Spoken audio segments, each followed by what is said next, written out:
Capítulo 8. Ovos de dragão. Luca mandou o pessoal do espetáculo levantar seu acampamento, derrubar o grande muro de lona e colocar tudo nas carroças enquanto o céu ainda estava escuro na manhã seguinte. Foi o barulho, as batidas, os gritos que acordaram Matt, grogue e rígido de tanto dormir no chão. Tanto quanto podia dormir com os malditos dados. Essas coisas davam ao homem sonhos que matavam o sono. Luke estava correndo em mangas de camisa com uma lanterna, dando ordens e provavelmente atrapalhando as coisas tanto quanto acelerando. Mas Petra, largo o suficiente para parecer atarracado, embora não fosse muito mais baixo que Matt, parou de engatar a parelha de 4 cavalos na carroça dele e de Clarine para explicar. Com a lua minguante baixa no horizonte, meio escondida pelas árvores, uma lanterna do banco do condutor dava toda a luz que eles tinham. Uma poça trêmula de amarelo que se repetia 100 vezes e mais pelo acampamento.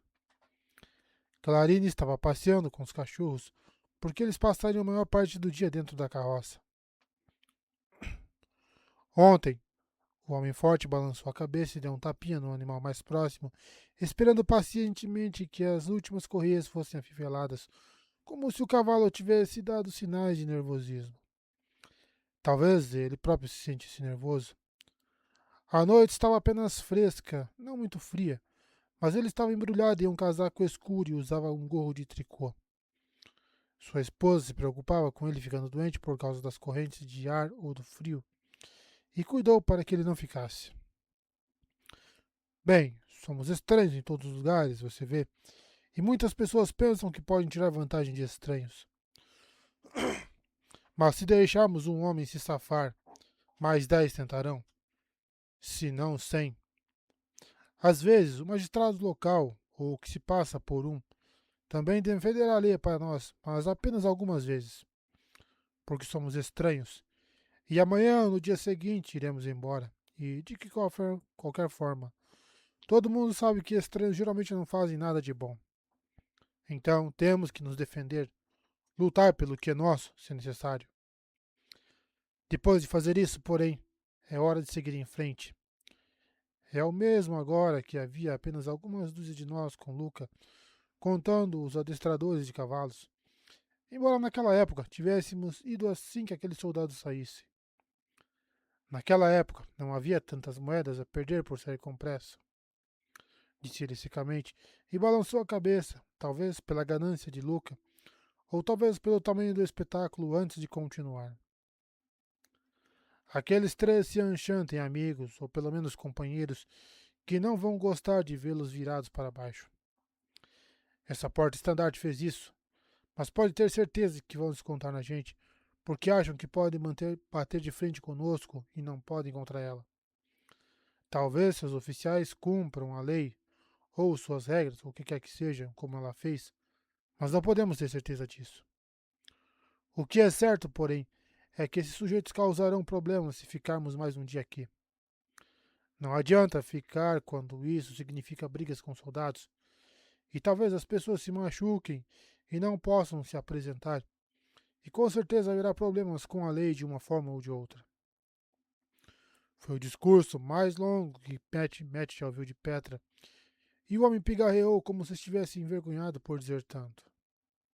Bem, ele murmurou, curvando-se para trás no arnês. Luca vai querer estar na estrada em breve. Você vai querer cuidar de seus próprios cavalos. Matt não queria tal coisa. A coisa mais maravilhosa de ter moedas não era o que se podia comprar, mas sim que se podia pagar a outros para fazer o trabalho. Assim que percebeu que o espetáculo estava se preparando para se mover, ele havia tirado os 4 braços vermelhos da barraca que dividiam com Shelvanin para engatar os animais de sua carroça e da de Tuon. Fazer o que ele instruiu com a navalha e selar pipes. O robusto ladrão de cavalos. Ele não roubara um cavalo desde que Matt o conhecera, mas era o que ele era. Se despertou o suficiente para dizer que se levantaria quando os outros voltassem. Depois se deitou em seus cobertores e voltou a roncar, antes que Harnan e os outros estivessem com as botas pela metade. As habilidades de Vanin eram tais que ninguém expressou qualquer reclamação, além dos resmungos habituais sobre a hora, e todos, exceto Harnan, teriam resmungado se tivessem permissão para dormir até o meio-dia. Quando essas habilidades fossem necessárias, ele as recompensaria 10 vezes, e eles sabiam disso, até mesmo Fergin. O braço vermelho magricela não era muito brilhante, exceto quando se tratava de ser um soldado, mas ele era bastante inteligente nisso. Bem, inteligente o suficiente. O espetáculo deixou o jurador antes que o sol rompesse o horizonte, uma longa serpente de carroças rolando pela estrada larga na escuridão, com a monstruosidade lúgubre de Luca puxada por 6 cavalos à frente. A carroça de Tuon veio logo atrás, com Gorderan guiando, quase com ombros largos o suficiente para parecer um homem forte. E Tuon e Selúcia, bem camufladas e encapuzadas, espremidas em cada lado dele. As carroças de armazenamento e gaiolas de animais e cavalos de reserva estavam no final da fila. Sentinelas do acampamento dos Xianxian os observaram partir, silenciosas figuras blindadas na noite, marchando pelo perímetro do acampamento. Não que o acampamento em si estivesse quieto. Formas sombrias formavam filas rígidas entre as tendas, enquanto vozes altas gritavam a chamada em ritmo constante e outros respondiam. Matt quase prendeu a respiração até que aqueles gritos regulares desapareceram atrás dele.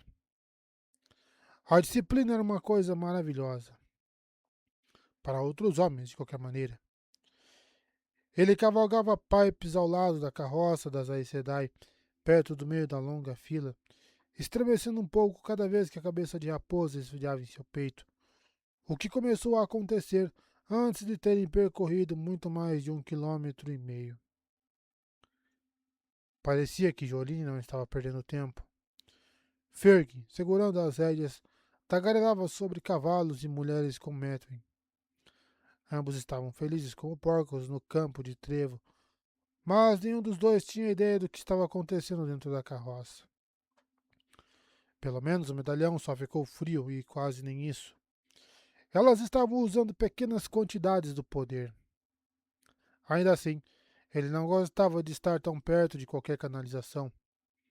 Em sua experiência, as Aes Sedai carregavam problemas em suas algibeiras e raramente eram tímidas em espalhá-los, não importa quem pudesse estar no caminho.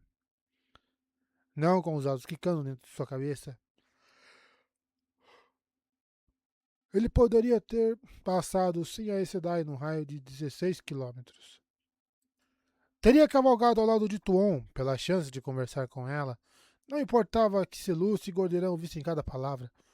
Mas nunca sequer uma mulher pensando que você está ansioso demais. Faça isso e ela se aproveita, ou então se afasta como uma gota de água em uma chapa quente untada. Tuon já encontrara maneiras suficientes de tirar vantagem, e ele tinha muito pouco tempo para manter o ritmo. Mais cedo ou mais tarde, ela falaria as palavras que completariam a cerimônia de casamento, certo como a água era molhada, mas isso só tornava mais urgente para ele descobrir como ela era, o que dificilmente tinha sido fácil até agora. Aquela pequena mulher fez o quebra-cabeça de um ferreiro parecer simples. Mas como um homem poderia se casar com uma mulher se não a conhecesse? Pior, ele tinha que fazer com que ela o visse como algo mais do que um brinquedo. Casar-se com uma mulher sem respeito por ele seria como vestir uma camisa de urtiga negra dia e noite.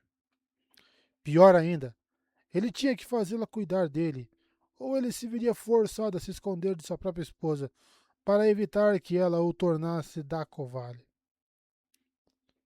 Para completar, ele tinha que fazer tudo isso no tempo que restava antes de mandá-la de volta para Eboldar.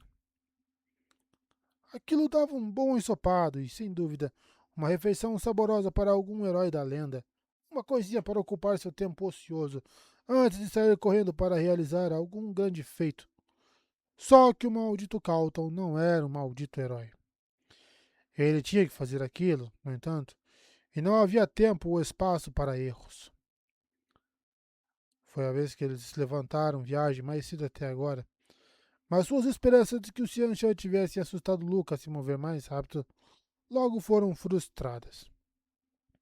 À medida que o sol subia, eles passavam por prédios e fazendas de pedra agarrados às encostas e ocasionalmente por uma pequena vila com telhado de telha ou palha aninhada ao lado da estrada em uma cerca de campos com muros de pedra esculpidos na floresta, onde homens e mulheres ficavam boquiabertos enquanto o espetáculo passava e as crianças corriam ao lado até que seus pais as chamavam de volta.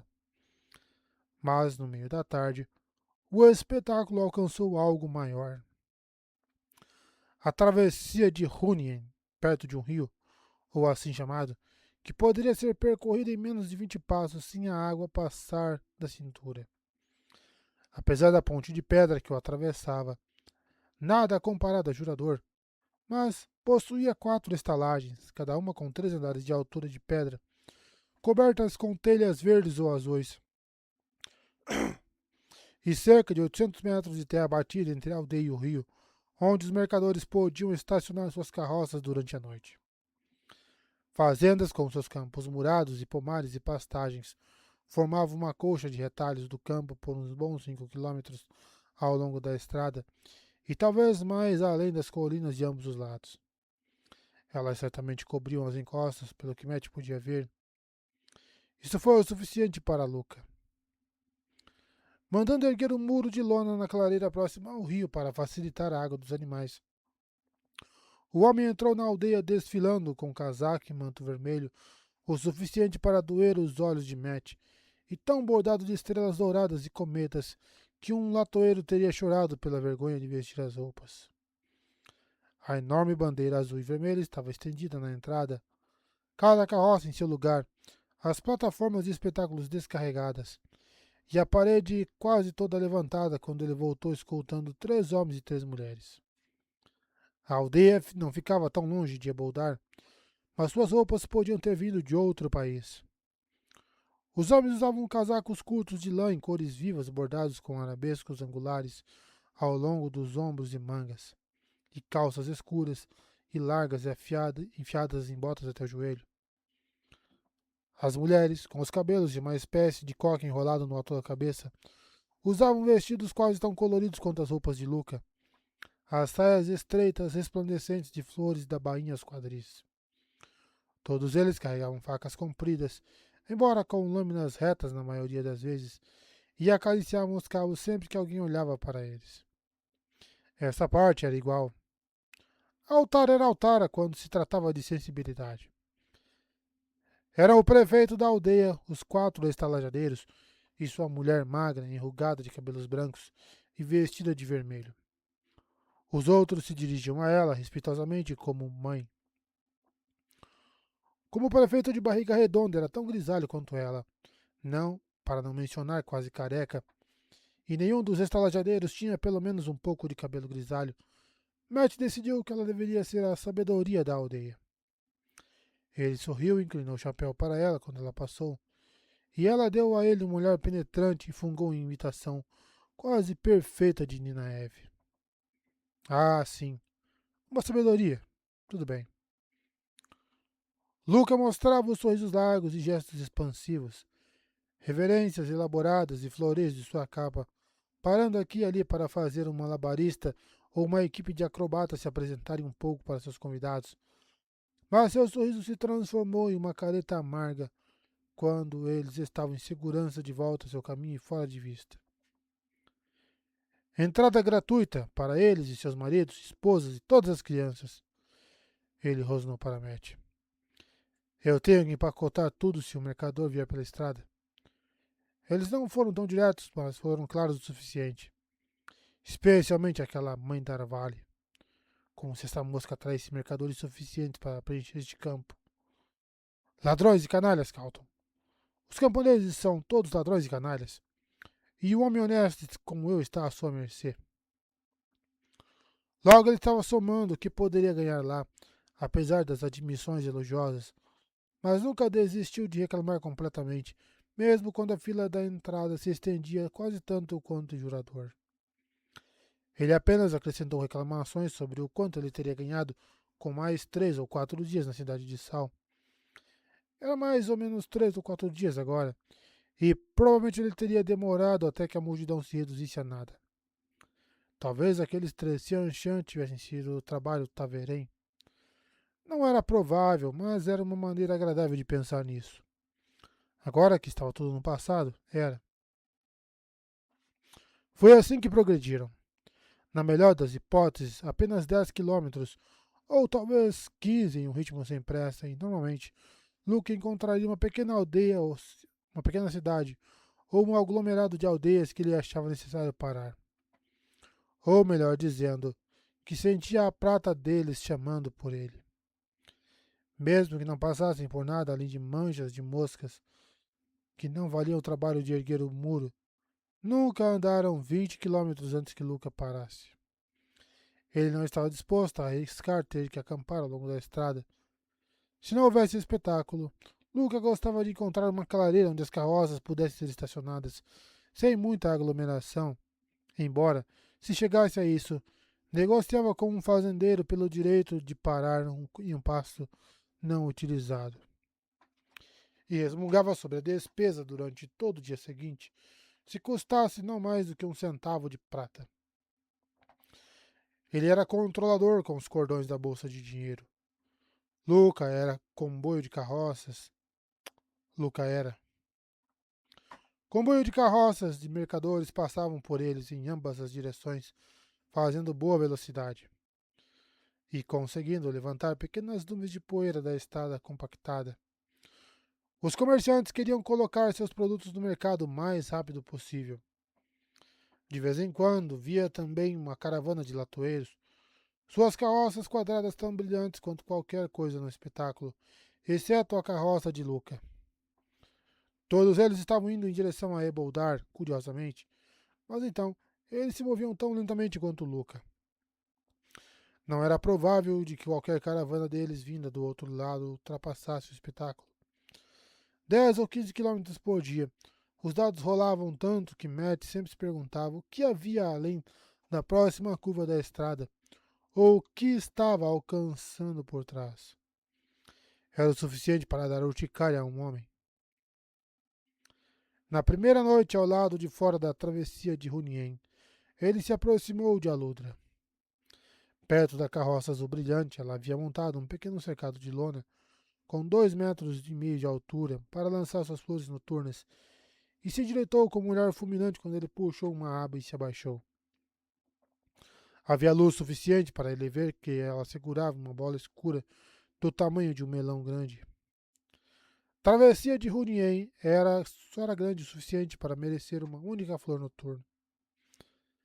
Ela abriu a boca para zombar dele. Nem mesmo Luca era autorizado a entrar ali. Tubos de lançamento, disse ele rapidamente, gesticulando para o tubo de madeira encadernado em metal, tão alto quanto ele e perto o suficiente de um pé de diâmetro, sentado na frente dela em uma ampla base de madeira. É por isso que você quer um fazedor de sino. Para fazer tubos de lançamento de bronze. É por isso que não consigo decifrar. Parecia uma ideia ridícula. Com um pouco de esforço, 2 homens poderiam colocar um de seus tubos na madeira de carroça que transportava e seus outros suprimentos. Um tubo alto de bronze exigia uma torre, mas foi a única coisa que lhe ocorreu. Com a lanterna atrás dela, sombras escondiam sua expressão, mas ela ficou em silêncio por um longo momento. Um jovem tão inteligente, disse ela finalmente. Suas tranças de contas estalaram suavemente enquanto ela balançava a cabeça. Sua risada era baixa e gutural. Eu. Eu deveria segurar minha língua.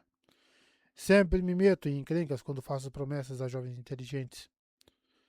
Mas nunca pense que vou lhe contar os segredos que fariam você corar. Não agora. Você já está fazendo malabarismos com as 2 mulheres, ao que parece. E eu não vou fazer malabarismos. Então eu estou certo? Ele mal foi capaz de manter a incredulidade longe de sua voz. Você está, disse ela, e casualmente jogou a flor da noite nele. Ele a pegou com um xingamento assustado e só ousou respirar quando teve certeza de que tinha uma boa pegada. A cobertura parecia ser de couro rígido, com um pequeno pedaço de fusível saindo de um lado. Ele tinha um pouco de familiaridade com fogos de artifícios menores, e supostamente aqueles só explodiam com fogo, ou se você deixasse o ar tocar o que estava dentro. Embora ele tivesse aberto uma vez sem explodir. Mas quem poderia dizer o que poderia fazer uma flor noturna entrar em erupção? O fogo de artifício que ele abriu era pequeno o suficiente para segurar em uma mão. Algo do tamanho dessa flor da noite provavelmente explodiria ele e a Ludra em pedaços. De repente ele se sentiu tolo. Não era muito provável que ela jogasse a coisa se deixá-la cair fosse perigoso. Ele começou a jogar a bola de mão em mão. Não para compensar a respiração ofegante de tudo isso, só para fazer alguma coisa. Como fundir tubos de bronze os tornará uma arma melhor? Isso era o que ela queria. Armas para usar contra o Xian Shan, para recompensá-los por destruir a guilda dos iluminadores. Eles já parecem temíveis o suficiente para mim. A Lutra pegou a flor da noite de volta, murmurando sobre idiotas desajeitados, e virando a bola em suas mãos para examinar a superfície de couro. Talvez não fosse tão seguro quanto ele havia imaginado. Um tubo de lançamento adequado, disse ela, uma vez que teve certeza de que ele não havia danificado a coisa.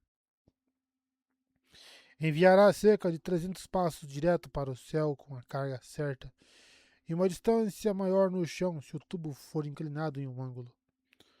Mas não o suficiente para o que tenho em mente. Uma carga alta o suficiente para enviá-lo mais longe iria estourar o tubo. Com um tubo de bronze, eu poderia usar uma carga que enviaria algo um pouco menor para perto de 3 quilômetros. Tomar a partida lenta, mais lenta, para deixá-la vigiar tão longe e bastante ágil. Algo menor, mas mais pesado, feito de ferro, e não haveria nada de cores bonitas, apenas a carga explosiva.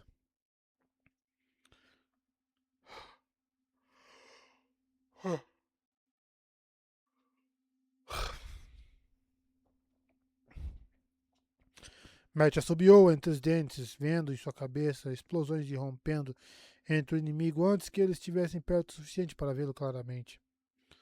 Uma coisa desagradável de receber. Agora isso seria tão bom quanto ter a Sedai ao seu lado, ou alguns daqueles Ashaman. Melhor, melhor a Sedai que tinham que estar em perigo para usar. Acho que melhor do que a Aes Sedai. Melhor do que as Aes Sedai que tinham que estar em perigo para usar o poder como arma. E embora ele tivesse ouvido rumores sobre centenas de Ashaman, os rumores cresciam a cada vez que eram contados. Além disso, se Ashaman fossem como Aes Sedai, eles começariam a decidir onde eram necessários e depois assumiriam toda a luta. Ele começou a imaginar como usar os tubos de bronze de Aludra. Imediatamente percebeu um problema gritante. Toda sua vantagem seria se o inimigo viesse da direção errada ou ficasse atrás dele se precisasse de guindastes para mover essas coisas. Esses tubos de bronze.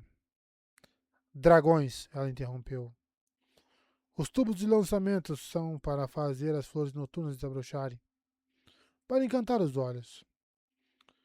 Vou chamá-los de dragões, e os Xianshan vão uivar quando os meus dragões morderem. Seu tom era sombrio como pedra afiada. Esses dragões, então, não importa como você os chame, eles serão pesados e difíceis de mover. Você pode montá-los em rodas? Como uma carroça ou um carroção? Eles seriam muito pesados para os cavalos puxarem. Ela riu novamente. É bom ver que você é mais do que um rostinho bonito. Subindo uma escada dobrável de 3 degraus que colocava sua cintura quase no nível do topo do tubo, Ela colocou a flor da noite no tubo com o fusível abaixado. Ele deslizou um pouco e parou, uma cúpula acima do topo do tubo. Dê-me isso, ela disse a ele, gesticulando para um poste tão longo e grosso quanto um bastão. Quando ele entregou a ela, ela o segurou na vertical e usou uma tampa de couro em uma extremidade para empurrar a flor da noite mais fundo. Isso parecia exigir pouco esforço. Já fiz planos para os carrinhos de dragão. 4 cavalos poderiam puxar um facilmente, junto com uma segunda carroça para guardar os ovos. Não flores noturnas. Ovos de dragões. Vê, eu pensei muito sobre como usar meus dragões, não apenas em como fazê-los. Puxando a haste tampada do tubo, ela desceu e pegou a lanterna. Venha, devo fazer o céu florescer um pouco, então vou querer meu jantar em minha cama. Do lado de fora do cercado de lona havia um rack de madeira cheio dos instrumentos mais peculiares.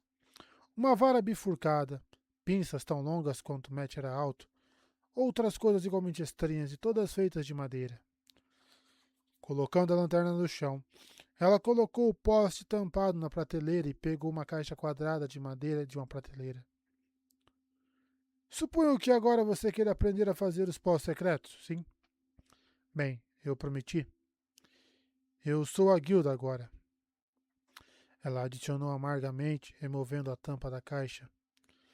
Era uma caixa estranha, um pedaço sólido de madeira perfurado com furos, cada um dos quais continha uma vara fina.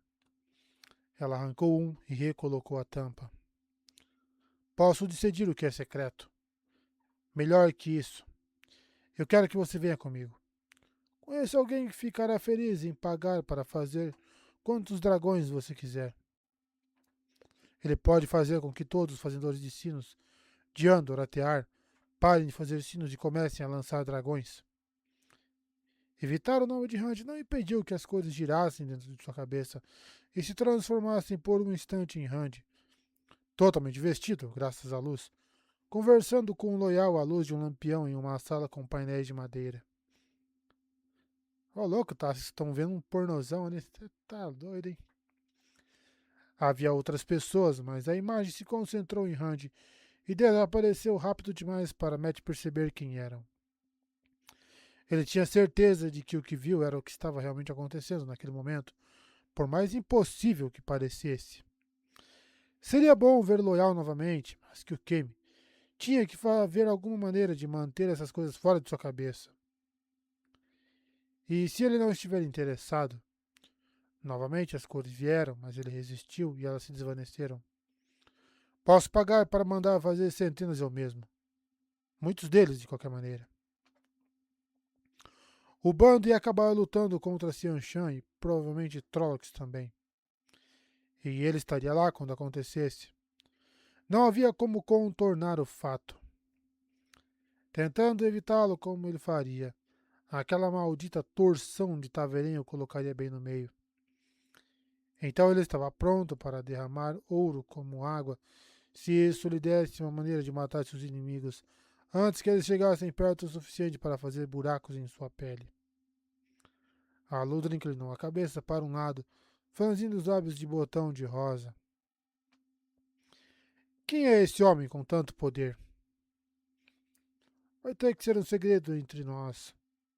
Tom e Jurin sabem, e Jerin e Domon e Azai Sedai, desde em Joline, pelo menos. E Vanin e os braços vermelhos. Mas ninguém mais, e eu quero continuar assim. Sangue maldito e cinzas. Muitas pessoas já sabiam. Ele esperou o seu breve aceno de cabeça antes de dizer: o dragão renascido.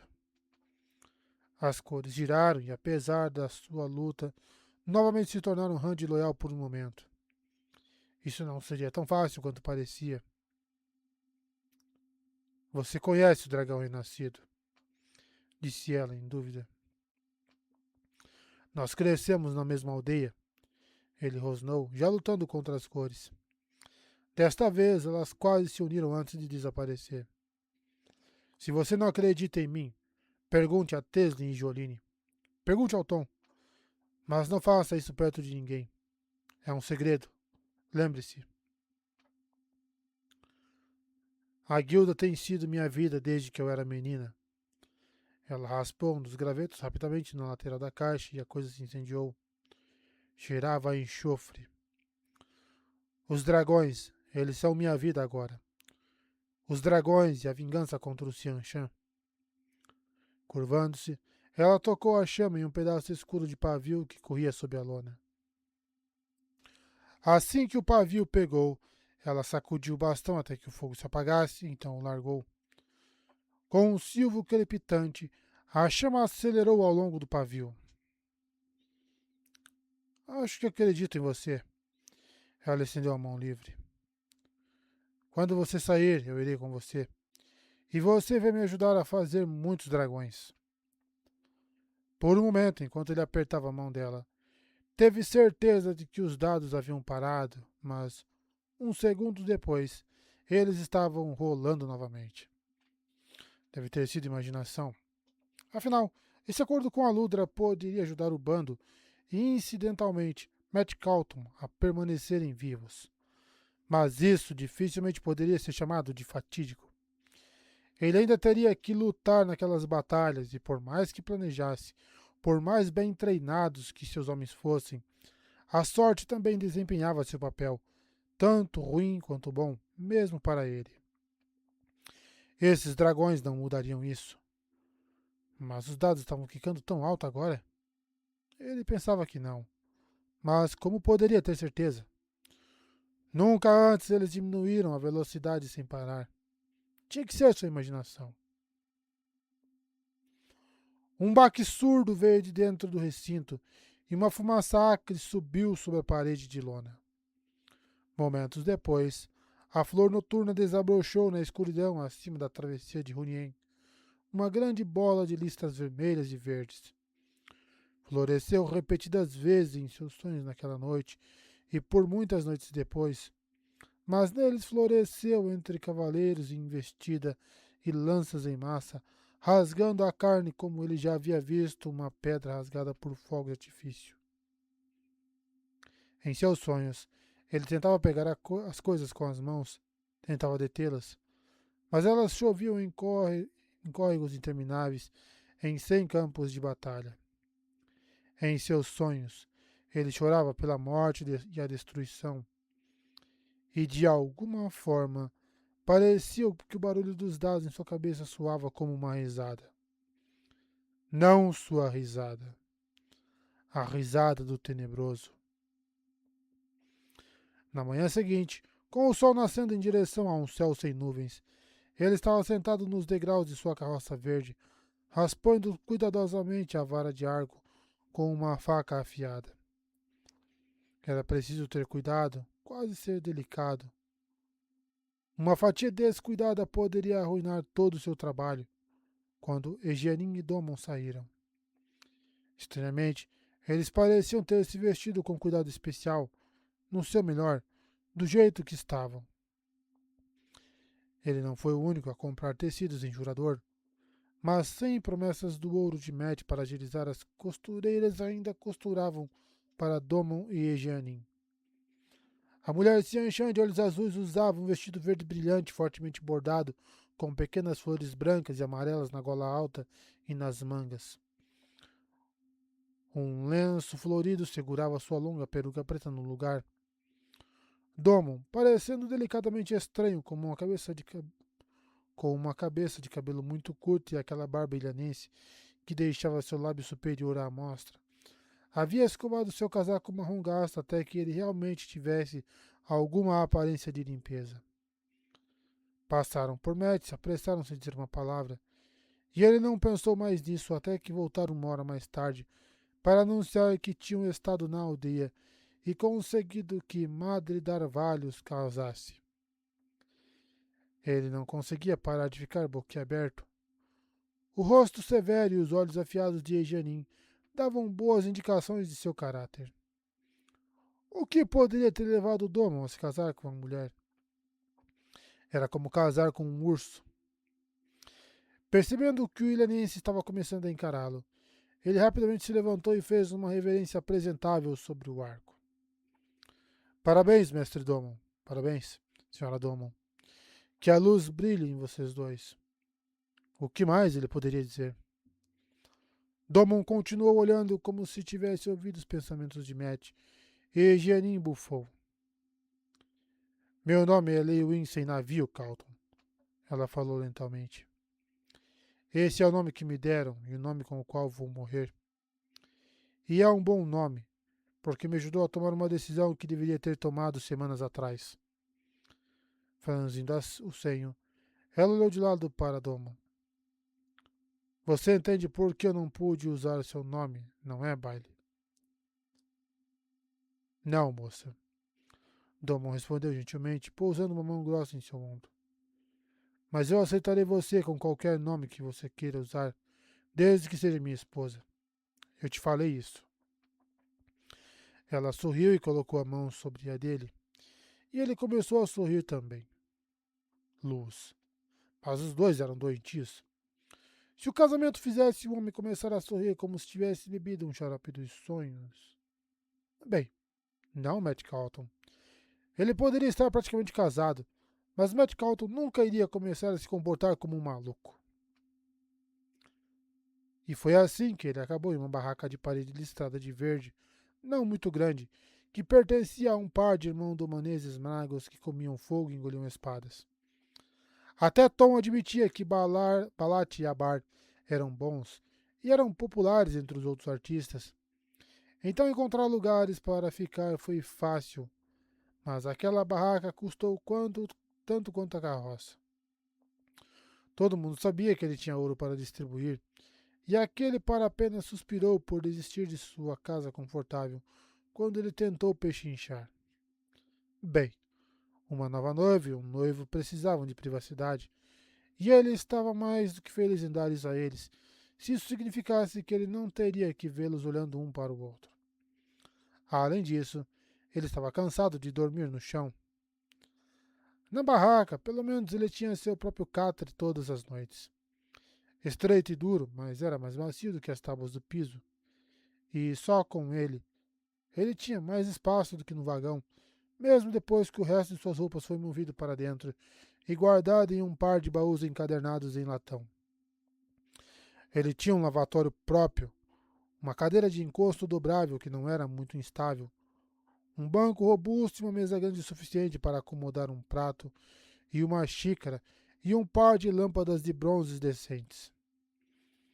O baú de ouro ele deixou na carroça verde.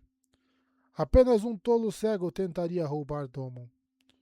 Só um louco tentaria roubar Jianin. Lewin, se ela insistisse, embora ele não estivesse certo de que ela recuperaria seus sentidos eventualmente.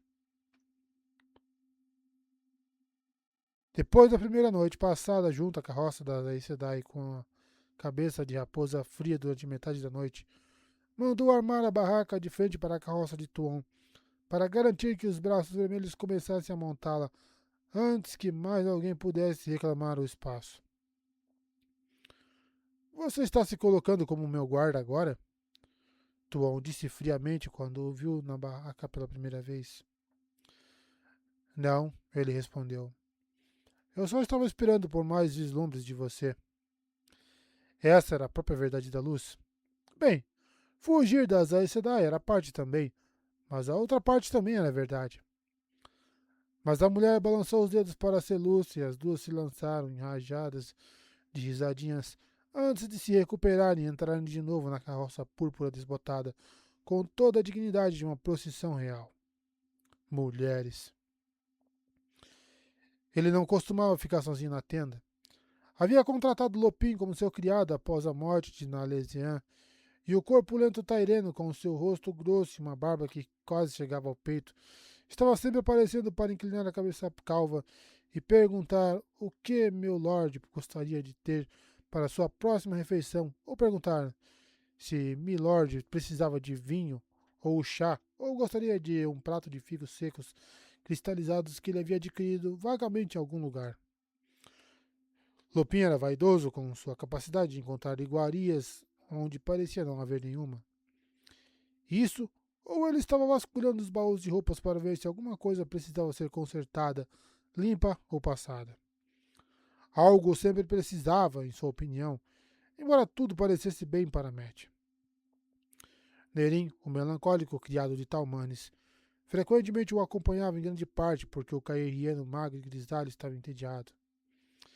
Matt não conseguia entender como alguém podia ficar entediado por não ter nenhum trabalho para fazer, mas Nerim estava cheio de comentários dolorosos sobre como Talmanes deveria estar passando mal sem ele, suspirando tristemente cerca de 5 vezes por dia que Talmanes devia ter dado seu lugar a outro a essa altura. E ele estava pronto para lutar com Lupin, se necessário, por uma parte da limpeza e do conserto. Ele queria, à sua vez, engraxar as botas de Matt. Noel aparecia para contar suas histórias e Over para jogar pedras ou cobras e raposas quando não estava brincando com Tuon.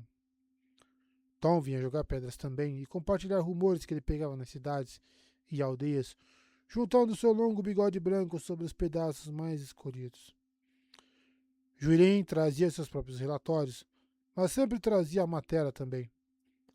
A antiga panaca de Tarabon era bonita o suficiente para Matt entender por que o caçador de ladrões estava interessado, com uma boca de botão de rosa perfeita apenas para beijar, e ela se agarrava ao braço de Juirin como se pudesse retribuir alguns de seus sentimentos. Mas seus grandes olhos sempre olhavam com medo para a carroça de Tuon, mesmo quando todos estavam dentro da tenda de Matt. E ainda era tudo o que Juirin podia fazer para evitar que ela caísse de joelhos e colocasse o rosto no chão sempre que via Tuon ou Selúcia.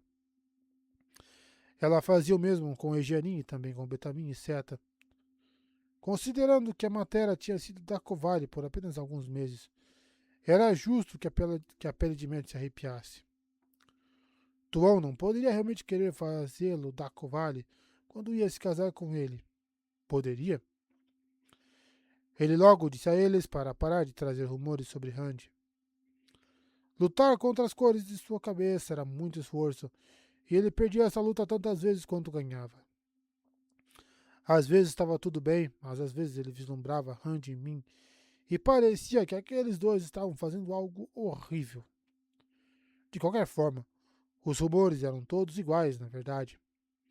O dragão renascido estava morto, morto por Aes Sedai, por Ashaman, pelo Xianshan, por uma dúzia de outros assassinos. Não. Ele estava escondido, reunindo algum exército secreto. Estava fazendo uma bobagem ou outra que variava de aldeia para aldeia, e geralmente pousada para pousada. A única coisa que estava clara era que Rand não estava mais em Caerhien, e ninguém tinha ideia de onde ele estava. O dragão renascido havia desaparecido. Era estranho quanto desses fazendeiros, aldeões e moradores altaranos pareciam preocupados com isso, tão preocupados quanto os mercadores de passagem, os homens e mulheres que trabalhavam para eles. Nenhuma dessas pessoas sabia mais do dragão renascido do que as histórias que carregavam, mas seu desaparecimento assustou-as. Tom e Juilin foram claros sobre isso, até que ele os fez parar. Se o dragão renascido estava morto, o que o mundo deveria fazer? Se essa era a pergunta que as pessoas faziam no café da manhã e na cerveja da noite, provavelmente ao ir para a cama. Matt poderia ter dito a eles que Rand estava vivo. Aquelas malditas visões o deram certeza disso. Mas explicar como ele sabia era outra questão. Até Tom e Juilin pareciam incertos quanto às cores. Os mercadores e os outros teriam pensado que ele era um louco. E se acreditassem, isso só espalharia rumores sobre ele, sem mencionar que provavelmente colocaria o Xianshan para caçá-lo. Tudo o que ele queria eram as malditas cores fora de sua cabeça. A mudança para a barraca fez com que o pessoal do espetáculo olhasse de forma muito estranha e pouco admirada. Primeiro, ele estava fugindo com Egeanin. Lewin, se ela insistisse. E Domon supostamente era seu servo. Mas agora ela estava casada com Domon e Matt estava completamente fora da carroça. Algumas pessoas do pessoal do espetáculo pareciam não achar mais do que merecia por estar atrás de Tuon, mas um número surpreendente lhe ofereceu simpatia. Vários homens lamentavam a inconstância das mulheres, pelo menos quando não havia mulheres por perto, e algumas das mulheres solteiras contorcionistas, acrobatas e costureiras começaram a olhá-lo com muito calor. Contorcionista e acrobata. Interessante, hein? Ele poderia ter gostado disso se elas não estivessem tão dispostas a lhe dar olhares esfumaçados bem na frente de Tuon. A primeira vez que isso aconteceu, ele ficou tão assustado que seus olhos quase saltaram. Tuon parecia achar isso divertido, de todas as coisas. Ela parecia. Mas só um tolo achava que sabia o que estava na cabeça de uma mulher só porque ela tinha um sorriso no rosto. Ele continuou a comer com ela todo meio-dia, e se eles fizessem uma parada, ele começou a chegar cedo para seus jogos noturnos de pedras, então ela teve que alimentá-lo também. Para falar a verdade, se você conseguisse uma mulher para alimentá-lo regularmente, ela estava meio que vencida. Pelo menos, ele comeu com ela quando ela o deixou entrar na carroça. Uma noite, ele encontrou o trinco abaixado e nenhuma conversa faria com que ela ou Selúcia abrissem a porta. Parecia que um pássaro havia conseguido entrar durante o dia, um presságio extremamente ruim, aparentemente, e as duas tiveram que passar a noite em oração e contemplação para evitar um mal ou outro. Elas pareciam viver metade de suas vidas de acordo com as estranhas superstições. Tuon e Selúcia fariam sinais estranhos com as mãos se vissem uma teia de aranha rasgada com a aranha nela, e Tuon explicou a ele, tão séria como se estivesse fazendo sentido, que o resultado certo de limpar uma teia de aranha antes de enxotar a aranha de lá era a morte de alguém próximo a você dentro de um mês. Considerando que ela Opa, quase spoiler. Elas viam um bando de pássaros circulando mais de uma vez e prediziam uma tempestade ou moviam um dedo através de uma fila de formigas em marcha. Contavam quanto tempo levava para as formigas voltarem à sua fila e prediziam quantos dias de bom tempo estavam pela frente. E não importava que não tivesse funcionado dessa maneira. Choveu 3 dias depois dos pássaros, corvos, perturbadoramente, mas não era nem de perto uma tempestade. Apenas um dia cinzento e chuviscando. Obviamente, Selúcia contou erradas com as formigas. Tuon disse, colocando uma pedra branca no tabuleiro, com aquele arqueamento de seus dedos extremamente gracioso. Selúcia, olhando por cima do ombro com uma blusa branca e saias marrons divididas, assentiu. Como de costume, ela usava um lenço na cabeça sobre o cabelo curto dourado, mesmo dentro de casa. Um pedaço de seda vermelha e dourada naquele dia. Tuon estava toda de seda azul brocada, um casaco de corte estranho que cobria seus quadris e saias divididas tão estreitas que pareciam calças largas. Ela passou um tempo considerável dando às costureiras instruções detalhadas sobre o que ela queria que fosse costurado, e pouco disso era muito parecido com qualquer coisa que ele já tinha visto antes. Era tudo no estilo Xianshan, ele suspeitava, embora ela tivesse alguns vestidos de montaria costurados, que não atrairiam comentários para quando saísse. A chuva tamborilava suavemente no teto da carroça. Obviamente, o que os pássaros nos contaram foi modificado pelas formigas. Nunca é simples brinquedo. Você deve aprender essas coisas. Não quero que você seja ignorante. Matt assentiu como se isso fizesse sentido e colocou sua pedra preta. E ela chamou sua inquietação sobre gralhas e corvos de superstição. Saber quando manter a boca fechada era uma habilidade útil em torno das mulheres. E em torno de homens também, mas ainda mais em torno de mulheres. Você poderia ter certeza de que colocaria os olhos de um homem em chamas. Falar com ela também poderia ser perigoso de outras maneiras. O que você sabe do dragão renascido? Ela perguntou a ele outra noite.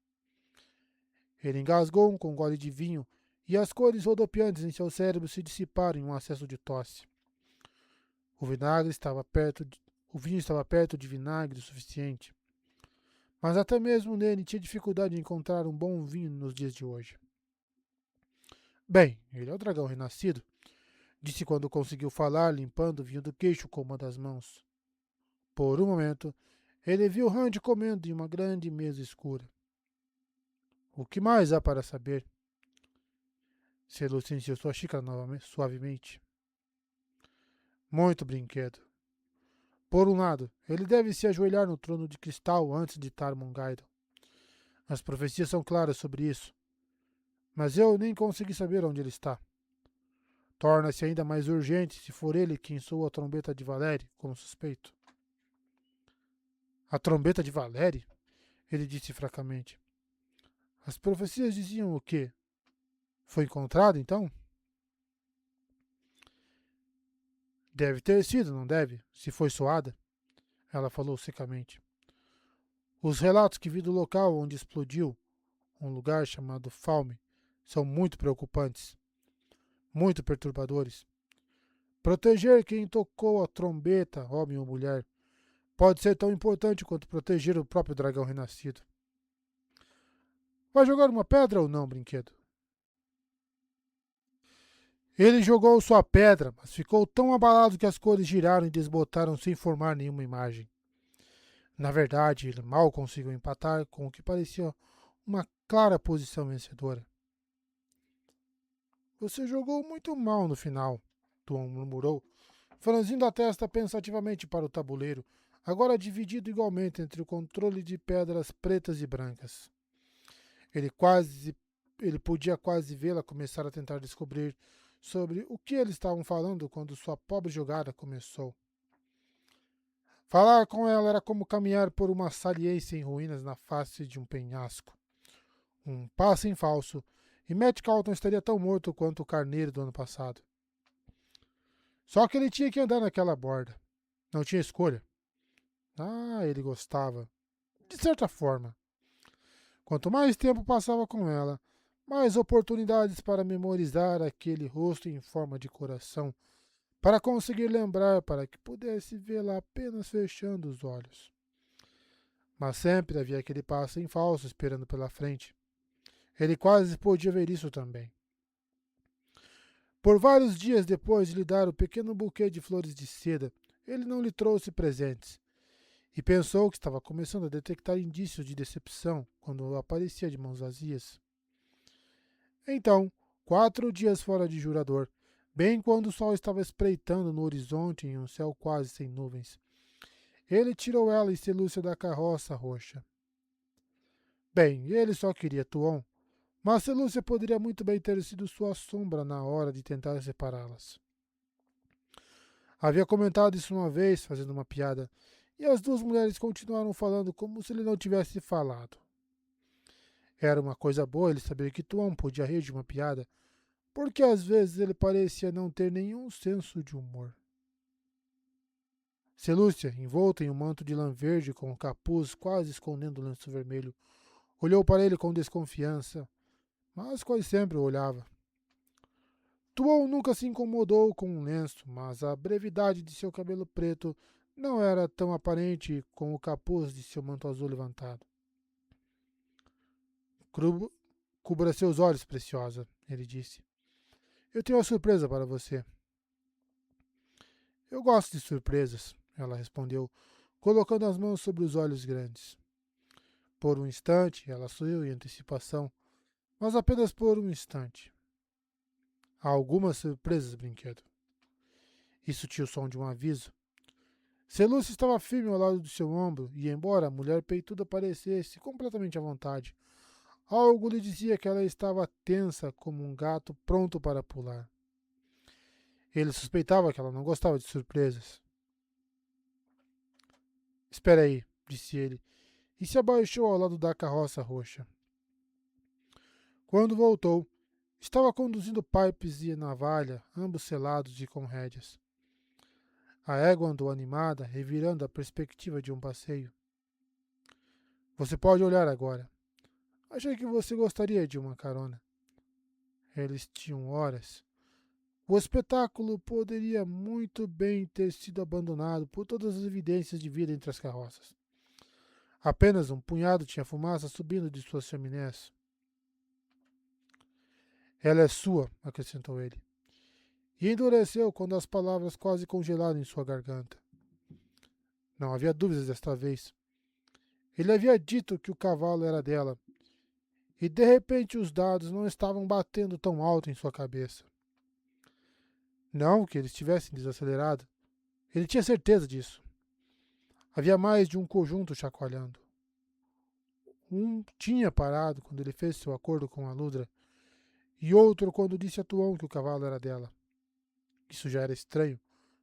Como dar um cavalo a ela poderia ser fatal para ele. Mas, Luz, já foi ruim o suficiente quando ele teve que se preocupar com um grupo de dados dando aviso de cada vez. Quantos grupos ainda estavam quicando dentro de seu crânio? Quantos momentos mais fatídicos estavam esperando para desabar sobre ele? Tuon foi imediatamente até a navalha, toda sorrisos, enquanto ela examinava o animal tão minuciosamente quanto ele próprio.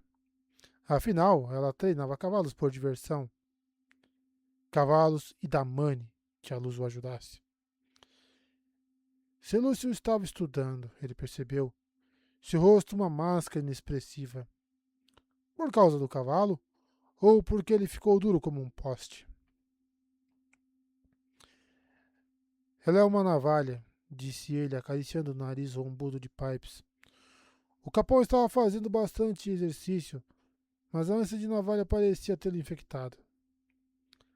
Nascidos do sangue do Manês preferem navalhas, e não é provável que você veja outra fora de Arad Doman. Como você vai chamá-la? Dá azar dar nome a um cavalo antes de montá-lo, respondeu Tuon, tomando as rédeas. Ela ainda estava radiante. Seus grandes olhos brilhavam. Ela é um animal muito bom, brinquedo. Um presente maravilhoso. Ou você tem um bom olho, ou teve muita sorte. Eu tenho um bom olho, preciosa, ele disse cautelosamente. Ela parecia mais encantada do que a navalha pedia. Se você diz. Onde está a montaria? Disse Lúcia. Ah, bem. Valeu a pena tentar. Um homem inteligente, porém, fazia suas apostas. Então um assobio agudo trouxe Metuin a um trote conduzindo um mosqueado selado. Matt ignorou o largo sorriso que dividiu o rosto pálido do homem. O braço vermelho cairriano tinha certeza de que não sairia impune deixando Selúcia para trás, mas não havia necessidade de sorrir por isso. Matt julgou que o capão malhado de 10 anos de idade seria gentil o suficiente para Selúcia. Em sua memória, as damas raramente eram mais do que cavaleiros toleráveis. Mas a mulher deu ao animal uma revisão tão completa quanto a de Tuon. E quando ela terminou, dirigiu um olhar para Matt que disse que ela iria montar o cavalo para não incomodar, mas ela o achou decididamente falho. As mulheres podiam comprimir muito em um olhar. Uma vez fora do acampamento, onde o espetáculo estava acampado, Tuon caminhou navalha ao longo da estrada por um tempo, depois a levou a um trote e depois a um galope. A superfície de argila amarela compactada aqui, cravejada com bordas de velhas pedras de pavimentação. Sem problemas para um cavalo bem ferrado, porém, e ele se certificou das ferraduras de navalha. Matt manteve Pipes ao lado de Tuon, tanto pelo prazer de vê-la sorrir, quanto por qualquer outra coisa. Quando Tuon estava se divertindo, a severa juíza era esquecida e puro deleite brilhava em seu rosto. Não que observá-la fosse fácil, já que Selúcia segurava o manchado entre eles. A mulher de cabelos louros era uma acompanhante formidável, e pelos olhares de soslaio que ela deu a ele, seus pequenos sorrisos, ela gostava muito do trabalho de frustrá-lo. Sempre tem mulher assim, né? Não sei porquê. No início, eles tinham a estrada só para eles, exceto por algumas carroças de fazenda, mas depois de um tempo, uma caravana de latoeiro apareceu à frente deles. Uma fila de carroças pintadas e laqueadas espalhafatosamente, rolando lentamente para o sul do outro lado da estrada, com cães enormes trotando ao lado. Aqueles cães eram a única proteção real que os latoeiros tinham. O condutor da carroça da frente era uma coisa tão vermelha quanto os casacos de Luca, enfeitada de amarelo e com violentas rodas verdes e amarelas para andar. Se levantou para espiar Matt. Depois sentou-se e disse algo para a mulher ao lado dele, sem dúvida tranquilizados pela presença das duas mulheres com Matt. Os latoeiros eram muito cautelosos, por necessidade. Aquela caravana inteira chicotearia seus cavalos e fugiria de um único homem que eles achavam que significava mal. Matt assinou para o sujeito quando as carroças começaram a passar. O casaco de gola alta do homem magro e grisalho era tão verde quanto as rodas de sua carroça, e o vestido de sua esposa era listrado em tons de azul mais brilhante o suficiente para se adequar a qualquer um dos artistas do espetáculo. O homem grisalho levantou a mão em um aceno. E Tom de repente virou o navalha e galopou entre as árvores, o manto esvoaçando atrás dela. Em um piscar de olhos, Celúcia tinha o capão correndo atrás dela. Tirando o chapéu para não o perder, Matt virou Pipes e a seguiu. Gritos se ergueram das carroças, mas ele não prestou atenção neles. Sua atenção estava toda em Tuon. Ele gostaria de saber o que ela estava fazendo. Não escapando, ele tinha certeza. Provavelmente ela estava apenas tentando fazê-lo arrancar o cabelo. Se assim fosse, ela estava no caminho certo para ter sucesso. Pipes rapidamente passou o capão e deixou uma carrancuda Celúcia para trás, agitando sua montaria com as rédeas. Mas Tuon e Navalha mantiveram a liderança enquanto a terra ondulada subia em direção às colinas. Voos assustados de pássaros surgiram sob os cascos de ambos os animais. Bandos de pombas cinzentas e de codornas manchadas de marrom. Às vezes, galos marrons eriçados. Todo o desastre necessário era que a égua se assustasse com um desses. A montaria mais bem treinada poderia empinar e cair quando um pássaro explodisse sob o casco. Pior, Tuon cavalgava como uma louca, nunca diminuindo a velocidade, apenas desviando de sua reta onde a vegetação rasteira estava densa, pulando árvores derrubadas por velhas tempestades, como se ela tivesse uma ideia do que havia do outro lado. Bem, ele mesmo tinha que cavalgar como um louco para acompanhá-la, embora estremecesse toda vez que colocava Pipes para pular um tronco de árvore. Alguns eram quase tão grossos quanto ele era alto. Ele enfiou as botas nos flancos do capão, pedindo mais velocidade, embora soubesse que Pipes estava correndo mais forte do que nunca. Ele tinha escolhido muito bem aquela maldita navalha. Para cima e para cima eles correram pela floresta. Tão abruptamente quanto ela havia começado sua corrida louca, Tuon freou bem mais de 1,5 km da estrada. As árvores eram velhas aqui e amplamente espaçadas.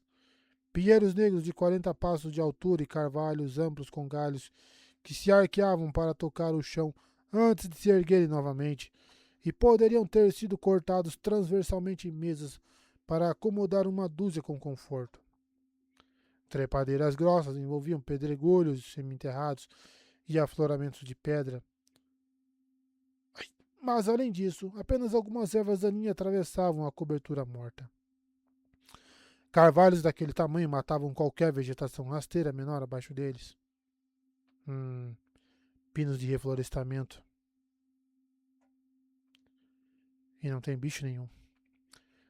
Seu animal é melhor do que parece, disse a mulher tola, acariciando o pescoço de sua montaria quando ele a alcançou. Ah, ela era toda inocência, apenas para um passeio agradável. Talvez você tenha um bom olho. Com o capuz de seu manto caído pelas costas, sua touca de cabelo curto era visível, brilhando como seda preta. Ele reprimiu o desejo de acariciá-lo. Que se queime como meu olho é bom, ele rosnou, colocando seu chapéu. Sabia que deveria falar suavemente, mas não poderia ter tirado a aspereza de sua voz nem com uma lima. Você sempre cavalga como um idiota cego pela lua? Você poderia ter quebrado o pescoço daquela égua antes mesmo de ela ter um nome. Pior, você poderia ter quebrado seu próprio pescoço. Eu prometi levá-la para casa em segurança e pretendo fazer exatamente isso. Se você vai se arriscar a se matar toda vez que for cavalgar, então não vou deixar você cavalgar. Ele desejou ter essas últimas palavras de volta assim que saíram de sua língua. Um homem pode rir de uma ameaça como se fosse uma piada, talvez, se você tiver sorte. Mas uma mulher. Agora tudo que ele podia fazer era esperar pela explosão. Ele esperava que as flores noturnas de Aludra empalidecessem em comparação. Ela levantou o capuz de seu manto, ajeitando-o exatamente assim. Ela o estudou, inclinando a cabeça primeiro para um lado e depois para o outro. Finalmente, acenou para si mesma. Eu a chamo de Aquém. Isso significa engolir. Matt piscou. Era isso? Sem explosão? Eu sei, um bom nome. Combina com ela. O que ele estava fazendo agora? A mulher quase nunca fazia ou dizia o que ele esperava. Que lugar é esse, brinquedo? Ela disse, franzindo a testa para as árvores. Ou devo dizer, o que era? Você sabe? O que ela quis dizer com que lugar era esse? Era uma maldita floresta. Era o que era.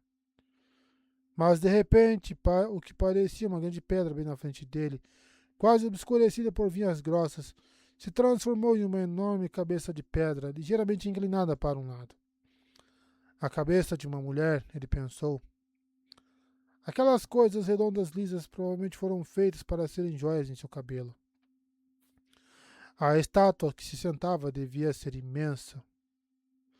Uma extensão completa da coisa apareceu, mas apenas seus olhos e o topo de sua cabeça estavam fora do chão. E aquele longo afloramento de pedra branca com raízes de carvalho crescendo sobre ele era um pedaço de uma coluna espiral. Ao redor deles agora, ele podia distinguir pedaços de colunas e grandes pedras trabalhadas que claramente tinham sido parte de alguma grande estrutura. E o que devia ser uma espada de pedra de 2 palmos de comprimento, todas meio enterradas. Ainda assim, ruínas de cidades e monumentos podiam ser encontrados em muitos lugares, e poucas pessoas, mesmo entre as Aes Sedai, tinham ideia do que tinham sido. Abrindo a boca para dizer que não sabia, ele viu por entre as árvores de 3 altas colinas seguidas, talvez mais 1 quilômetro adiante. A colina do meio tinha uma fenda no topo, como uma cunha cortada de forma limpa, enquanto a colina da esquerda tinha 2. E ele sabia. Dificilmente haveria 3 colinas exatamente assim em qualquer outro lugar.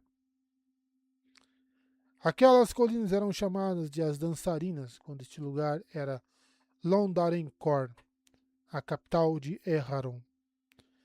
A estrada atrás deles havia sido pavimentada na época e atravessava o coração da cidade, que se estendia por quilômetros. As pessoas diziam que a arte em pedra que os Ogier praticaram em Tarvalon, eles aperfeiçoaram em Londarenkor. Claro, as pessoas de todas as cidades construídas por Ogier reivindicavam que a sua própria cidade era melhor que Tarvalon, confirmando Tarvalon como o toque final. Ele tinha várias lembranças da cidade, dançando um baile no Palácio da Lua, farreando nas tavernas dos soldados onde dançarinas veladas se contorciam, assistindo à procissão de flautas durante a bênção das espadas. Mas, estranhamente, ele tinha outra lembrança daquelas colinas, de quase 500 anos depois que os Trollocs não deixaram nenhuma pedra em Londarenkor e Erharon morreu em sangue e fogo. O que foi necessário para Nerevan e Ezandar invadirem Chiota, como a terra era na época, ele não sabia. Essas velhas memórias eram fragmentos por mais tempo que qualquer uma cobrisse e cheia de lacunas. Ele também não tinha ideia de por que aquelas colinas tinham sido chamadas de As Dançarinas, ou o que era a bênção das espadas. Mas ele se lembrava de ter sido um senhor Ezandarano em uma batalha travada entre essas ruínas, e se lembrava de ter visto aquelas colinas quando uma flecha atravessou sua garganta. Ele deve ter caído a menos de 800 metros do lugar onde estava com Pipes, afogando-se em seu próprio sangue. Luz. Eu odeio lembrar de morrer, ele pensou, e o pensamento se transformou em um carvão queimando seu cérebro. Um carvão que queimava cada vez mais quente. Ele se lembrou da morte daqueles homens, não apenas de um, mas dezenas deles. Ele lembrava de morrer. Brinquedo, você está doente? Tom aproximou a égua e olhou para seu rosto. Preocupação enchia seus grandes olhos. Você ficou pálido como a lua. Estou bom como a água da nascente, ele murmurou. Ela estava perto o suficiente para ele beijar se inclinasse a cabeça, mas ele não se moveu. Não podia.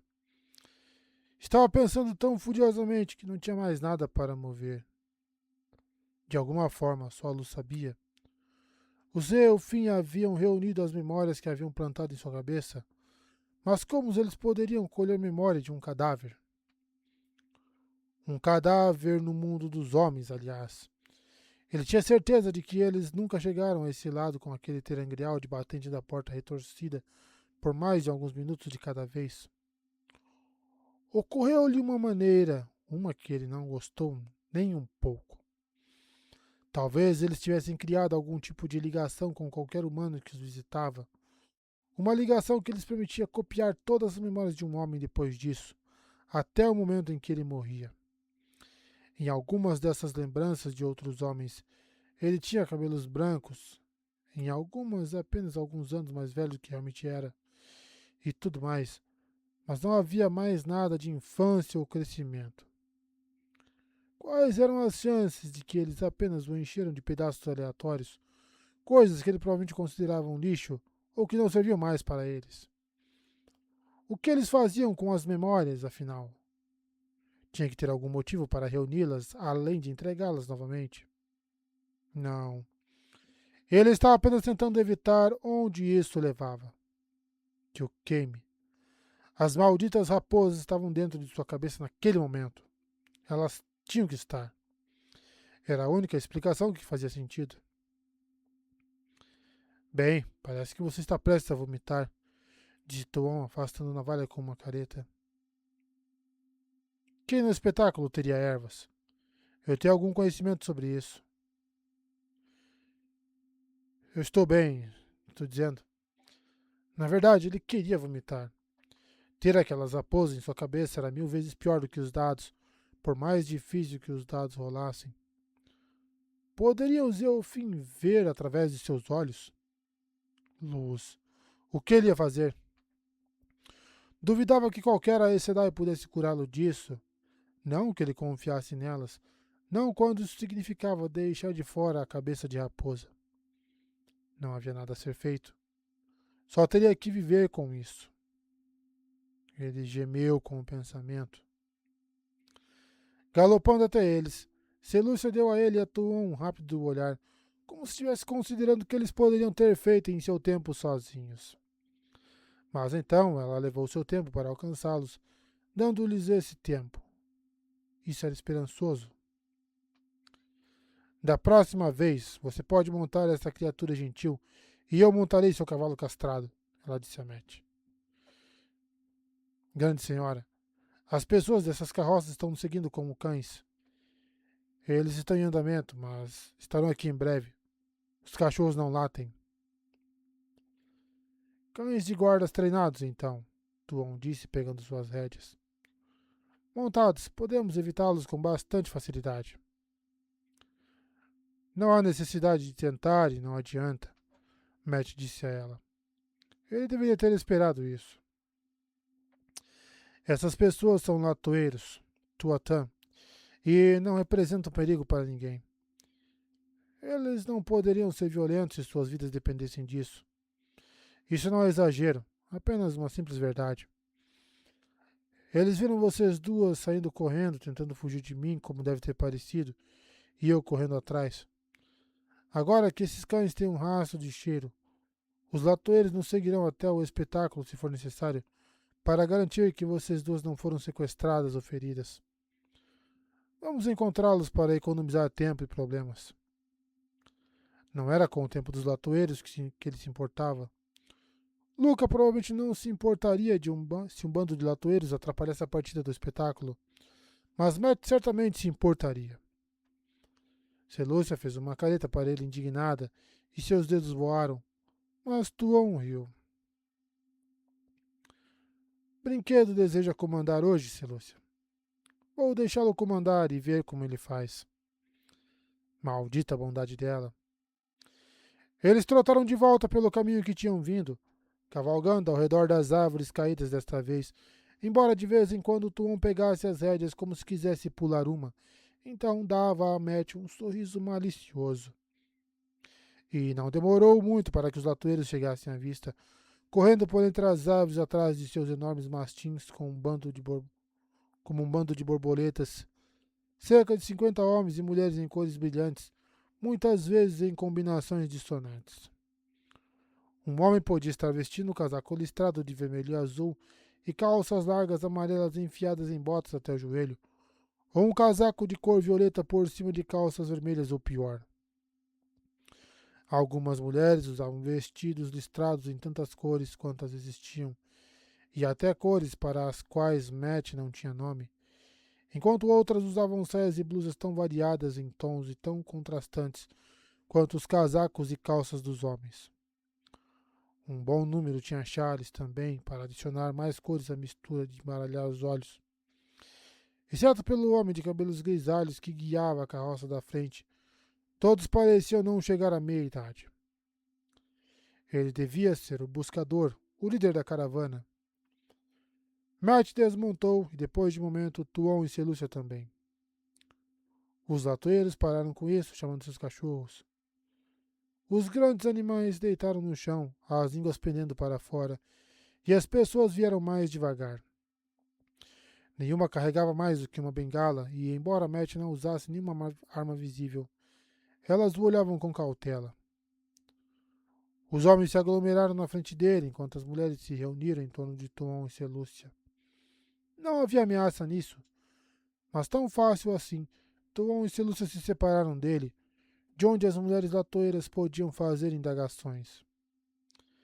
De repente, ocorreu-lhe que Tuon poderia achar um bom jogo afirmar que ele estava tentando incomodá-la.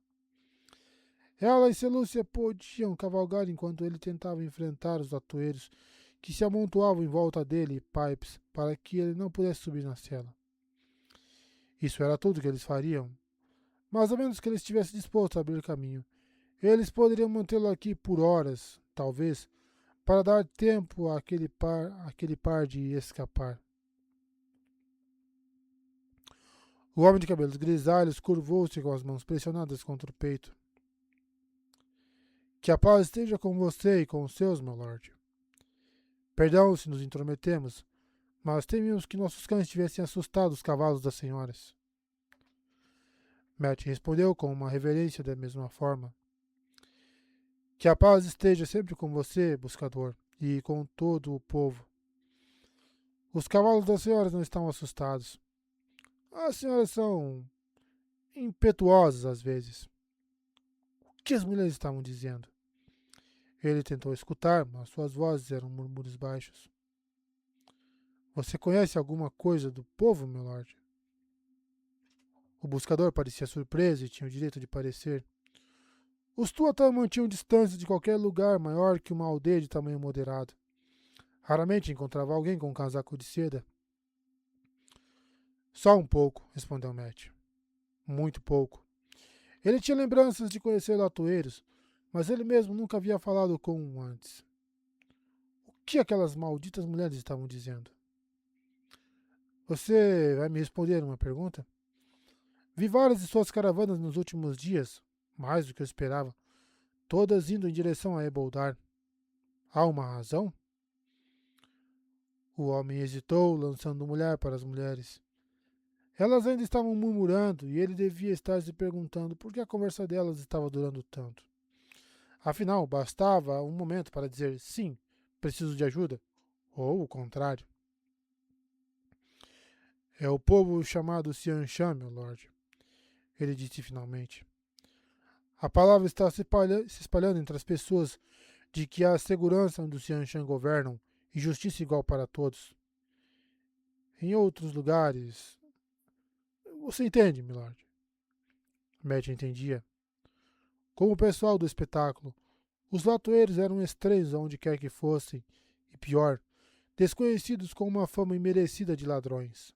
Bem, não roubavam com mais frequência do que qualquer outra pessoa, e merecida por tentar aliciar os jovens a se juntarem a eles. E ainda por cima, para os latoeiros não havia como reagir se alguém tentasse roubá-los ou afugentá-los. Tome cuidado, buscador.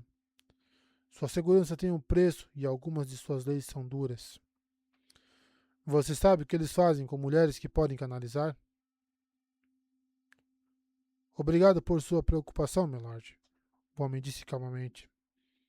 Mas poucas de nossas mulheres começam a canalizar, e se uma começar, faremos como sempre fazemos, e a levaremos para Tarvalon. Abruptamente, as mulheres começaram a rir com grande excitação e estrondo. O buscador relaxou visivelmente.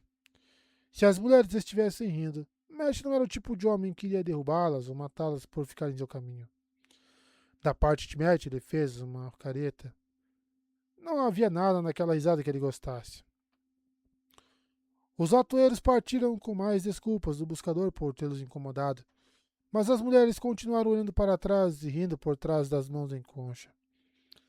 Alguns dos homens se aproximaram enquanto caminhavam, claramente fazendo perguntas, mas as mulheres apenas balançavam a cabeça e olhavam para trás novamente, rindo. O que você disse a elas? Matt perguntou azedo. Ah, isso não é da sua conta, não é, brinquedo? Tuan respondeu e Celúcia riu. Ah, ela gargalhou mesmo. Ele decidiu que era melhor não saber. As mulheres simplesmente gostavam de plantar agulhas em um homem.